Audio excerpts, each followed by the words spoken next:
मित्रांनो, लग्नानंतर होईलच प्रेम या मालिकेतील पुढील भागात आपण पाहणार आहोत. काव्या पार्थची रूम सोडून निघून जात असते, तर इकडे पार्थ बोलत असतो काव्या अजून वेळ गेलेली नाही.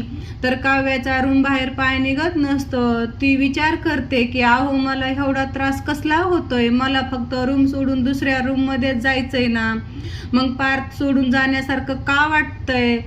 तर इकडे पार्थ म्हणतो तुम्ही फक्त रूम सोडूनच नाही चाललात. तर काव्या आता पार्थकडे पाहते आणि जवळ जाते आणि म्हणते नक्की काय सांगायचं राहून गेलंय. घड्याळ स्वतःच्याच मर्जीने नाही चालत, तर माणसाच्याच नाडीच्या मर्जीने चालते. ज्या दिवशी घड्याळ बंद पडेल ना, तर त्या दिवशी समजायचं नाडी बंद झाली.